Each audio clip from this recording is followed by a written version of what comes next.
Bagiku, tinggal di suatu kompleks perumahan cukup menyenangkan. Perumahan yang tertata rapi termasuk lingkungannya beda jauh saat tinggal di desa. Meski hanya menempati rumah dengan tipe 45, bagiku itu sudah lebih dari cukup. Aku merasa naik status. Aku tinggal berdua dengan adikku Denok. Nama sebenarnya Dwi Astuti. Ia baru saja lulus dari SMA dan lebih memilih tinggal bersamaku ketimbang bersama orang tuaku. Ada 3 alasan. Pertama, alasan finansial. Orang tuaku sudah tidak mampu membiayai sekolahnya. Kedua, ia lagi mencari perguruan tinggi di kota. Dan yang ketiga, memang kepinginnya tinggal bersamaku. Enak tinggal di kota, katanya. Sebenarnya umurku sudah berkepala 3, namun belum berkeinginan untuk berkeluarga. Secara finansial, pendapatan dari warung bakso melebihi gaji pegawai pemerintah golongan 3. Warung baksoku di kompleks perumahan laris manis. Padahal resepnya biasa-biasa saja. Bakso sapi yang aku buat resepnya aku peroleh dari internet. Hasilnya empuk, gurih, dan sangat lezat. Jujur, aku belum menemukan wajah gadis impianku. Aku sangat terpesona dengan wajah-wajah gadis idamanku, para bintang iklan luks pada zamannya. Foto-fotonya terpampang di kamarku. Desi Ratnasari, Tamara Blesinski, Ira Wibowo, Ida Iyasa, Nadia Hutagalung, Luna Maya, dan lain-lain. 2 di antaranya, Desi Ratnasari dan Bunga Citra Lestari, aku pasang tepat di depan meja kerjaku. Setiap saat aku dapat memandang wajahnya dengan tidak merasa jemu. Berhayal dapat istri yang wajahnya mirip salah satu bintang iklan tersebut. Pernah temanku Agus yang tinggal di kompleks menanyakan kepadaku tentang pacar. Aku jawab apa adanya. Mendengar jawabanku, Agus tertawa ngakak sampai keluar air matanya. "Juno, ngaca lu. Apa aku tidak salah dengar? Engkau itu hanya tukang bakso dengan wajah deso lagi. Apakah aku salah dengan wajah gadis idamanku? Mungkin aku terlalu muluk, tapi ya enggak apa-apa. Siapa tahu mimpiku dapat terwujud. Banyak gadis desa yang wajahnya cantik, hanya saja mereka tidak dipoles seperti halnya bintang iklan tersebut." Ada satu kembang desa yang menjadi rebutan para jejaka yang ada di desa, termasuk yang berada di kompleks. Ewis Ratnasari namanya, wajahnya mirip Desi Ratnasari. Jika mereka memakai make up, aku yakin kecantikannya tidak kalah. Aku sendiri belum sempat berkenalan dengannya. Hanya melihat sepintas ketika Ewis bersama temannya jalan di depan warungku. Setiap jalan di depan warung bakso, Ewis selalu menoleh ke warung. Suatu saat kami bertatapan, entah mengapa jantungku berdetak dengan cukup keras. Dek, dek, dek. Ditambah hatiku berbunyi ser, ser, ser. Pertama kalinya jantung dan hatiku berbunyi ketika bertatapan dengan seorang gadis. Aku yakin suatu saat Ewis akan mampir ke warungku. Benar, malam minggu itu Ewis bersama temannya yang belakangan aku tahu bernama Iin mampir ke warungku. Jam masih menunjukkan pukul 20 malam. Namun bakso tinggal terakhir, kami pun berkenalan. "Juno." Aku ulurkan tanganku pada Ewis. "Ewis." "Juno." Aku ulurkan tanganku kepada Iin. "Iin." Itulah perkenalan pertama dengan Ewis sempat ngobrol sebentar sebelum warung aku tutup. Ewis, bagaimana kalau malam minggu depan setelah warung tutup kita kumpul-kumpul dengan teman-teman di taman kompleks? Nanti aku kenalkan dengan teman-teman kompleks. Ewis pun mengangguk. Tidak terlalu jauh dari rumahku terdapat sebuah taman yang lumayan luas. Mungkin sekitar 1/2 hektar layaknya taman. Ada tempat duduk, ayunan, jalan setapak, kolam ikan, dan tentu saja berbagai tanaman bunga-bungaan yang ditata cukup rapi dan indah. Kalau siang hari, apalagi pas hari libur, taman tersebut dijadikan tempat bermain anak-anak, bukan hanya anak-anak kompleks, tetapi juga anak-anak desa sebelah, bahkan anak-anak dari tempat lainnya.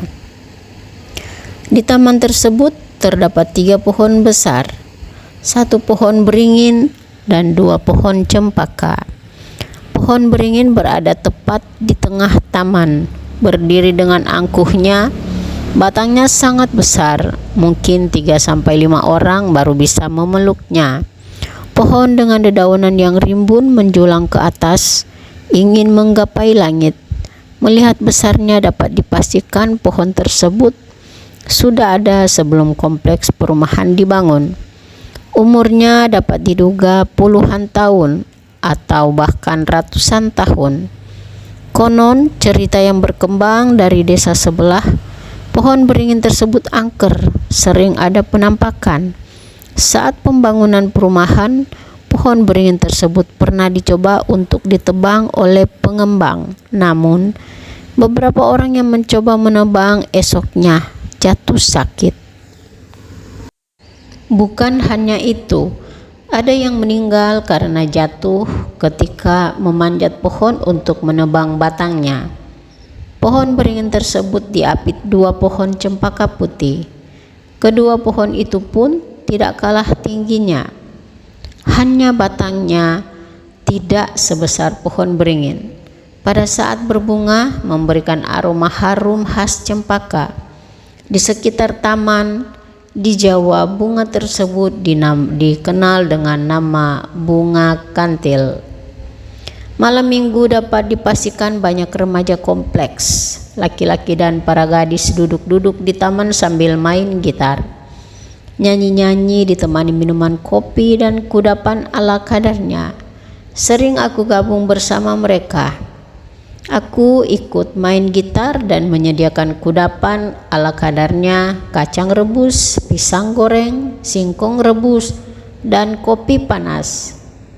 Malam minggu itu aku bersama Ewis ikut bergabung setelah warung tutup. Mas Juno, nggak apa-apa Ewis ikut bergabung. Ya nggak apa-apa, nanti Mas Juno kenalkan dengan teman-teman yang ada. Mereka selalu menghabiskan malam minggu di taman hiburan yang murah meriah. Cile, tumben Juno bersama gadis cantik. Kenalkan dong, Agus, ini Ewis dari desa sebelah. Ewis ini teman dekat Mas Juno.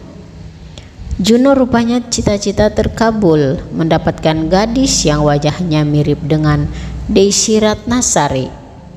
Sejak itu aku bersama Ewis sering gabung dengan teman-teman di komplek menghabiskan malam minggu. Sesekali jalan bergandengan tangan ke mall atau nonton bioskop, atau hanya sekedar jalan menikmati kuliner di kaki lima. Hari-hari yang indah bersama Ewis. Malam itu malam Selasa Kliwon, konon menurut primbon Jawa, malam yang menyeramkan dibandingkan dengan malam-malam lainnya, termasuk malam Jumat Kliwon. Ini mitos menurutku. Bagiku malam satu dengan malam lainnya sama saja. Awan hitam menyelimuti bulan dan bintang yang menampilkan kecantikannya. Sepertinya akan turun hujan. Dentangan jam di dinding terdengar 1 kali. Ini menunjukkan bahwa hari sebenarnya sudah berpindah ke hari berikutnya. Sebenarnya aku ingin tidur, tapi mataku tidak mau menuruti perintah otakku.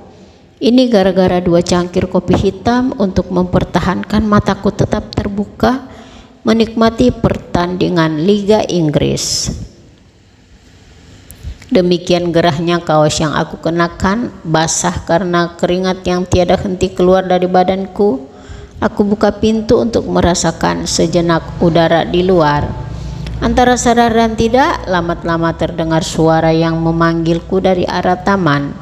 Suara itu sangat kukenal, seperti ada yang menuntun aku menuju taman. Benar, hawa di taman jauh lebih sejuk. Aku menuju tempat duduk yang hanya diterangi lampu dengan cahaya remang-remang. Malam demikian sepi dan sunyinya, tiada warga yang keluar rumah. Pak Satpam yang seharusnya patroli menjaga kompleks juga tidak kelihatan. Aku lihat ke atas, awan hitam masih setia menggelatung. Sepertinya ingin menumpahkan air yang disanggahnya. Hembusan angin yang biasanya setia memberikan kesejukan kini berhenti. Tanaman bagai patung diam tanpa nafas. Jangkrik, kodok, burung hantu, dan binatang malam lainnya bagai dikomando tidak mau mengeluarkan suaranya yang merdu. Ada sesuatu yang tidak biasa. Mereka semua lebih memilih bersembunyi di antara rimbunan tanaman dan bebatuan. Malam yang sempurna bagi yang senang kesendirian. Keheningan malam terusik adanya suara burung hantu dari rimbunnya pohon beringin. Dan tidak berapa lama terdengar suara ayam jago berkokok dan nolongan anjing yang bersautan dari desa sebelah. Malam yang aneh, suasananya cukup mencekam. Ada sedikit ketakutan, sempat berpikir akan masuk ke rumah, tapi keinginan itu aku tahan. Aku ingin mengetahui apa yang akan terjadi. Dalam kesendirian dan keheningan malam, tiba-tiba angin dingin menerpaku dari samping kanan. Bulu kuduk dan bulu-bulu di tanganku berdiri tanpa aku suruh. Aku diam sesaat, kembali rasa takut hinggap di hatiku. Tidak berapa lama untuk kedua kalinya angin dingin menerpa mukaku dari sebelah kanan ketika aku tengok. Astagfirullah, dari mulutku secara spontan keluar kata tersebut. Di sebelahku duduk seorang perempuan, wajahnya tertutup rambut. Dari mana datangnya? Hantu atau perempuan yang sedang mencari hawa sejuk seperti halnya aku. Kalau orang, kedatangannya pasti aku ketahui. Kembali rambut-rambut bulu kuduk dan tanganku berdiri. Aku cubit tanganku cukup keras. Sakit, jadi aku tidak mimpi.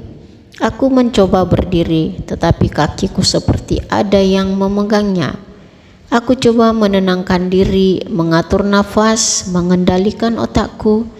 Tercium aroma wangi bunga cempaka, demikian tajamnya. Aroma mistis. Aku hanya diam. Mulutku tidak bisa bersuara, pasrah. Juno, itu namamu kan? Katanya. Juno, engkau sedang apa? Katanya lebih lanjut. Aku tidak tahu apa yang harus aku lakukan.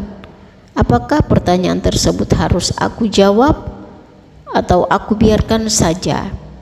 Akhirnya dengan keberanian yang aku paksakan dan setelah rasa takutku bisa ketekan, aku putuskan untuk menjawabnya dan akan kulayani apa keinginannya. Seperti yang engkau lihat, aku sedang duduk udara di kamar, demikian gerahnya. Aku kesini sekedar mencari kesejukan. Apakah kita bisa ngobrol? Ngobrol apa? Ya ngobrol apa saja. Tapi lebih asik kita ngobrol tentang gadis impianmu. Bukankah engkau berhayal dapat pacar? Atau malahan dapat istri yang wajahnya menyerupai Desi Ratnasari atau Bunga Citra Lestari? Dari mana engkau tahu? Hihihihi, ya dari foto-foto yang engkau pajang di kamarmu. Siapa dirimu? Sunyi tiada jawaban. Siapa dirimu? Untuk kedua kalinya aku bertanya. Sunyi tiada jawaban. Siapa dirimu? Kembali untuk ketiga kalinya aku bertanya. Hihihihihi. Aku kaget mendengar suara ketawanya. Engkau pasti hantu. Kita berbeda alam. Aku tidak pernah mengganggu dan aku berharap engkau pun tidak akan menggangguku. Juno, belum apa-apa engkau sudah berprasangka buruk kepadaku. Engkau belum jawab pertanyaanku. Siapa dirimu? Juno, kalau yang engkau maksud namaku, sebenarnya engkau sudah mengenalku. Engkau itu suka mengada-ada saja ya. Ya betul, namaku Desi Ratnasari. Kembali engkau suka mengada-ada. Juno, baiklah, aku akan menatapmu. Jangan kaget kalau engkau melihat wajahku. Hantu itu pun menghadapku. Astagfirullah. Untuk kedua kali mulutku menyebutkan kalimat tersebut. Betul, wajahnya dengan Retni Desi Ratnasari berada di hadapanku. Aku gosok-gosok tanganku ke mataku untuk meyakinkan bahwa perempuan yang di depanku adalah Desi Ratnasari. Jantungku berhenti sesaat, kemudian detak jantungku bagai berlari cepat. Setelah itu aku tidak ingat apa yang terjadi. Mas Juno, Mas Juno. Lamat-lamat mendengar suara memanggilku. Aku buka mataku, terlihat Denok sedang menggoyang-goyangkan badanku. Mas Juno, bangun. Aku lihat di sekitarku selain Denok juga beberapa tetangga mengelilingi.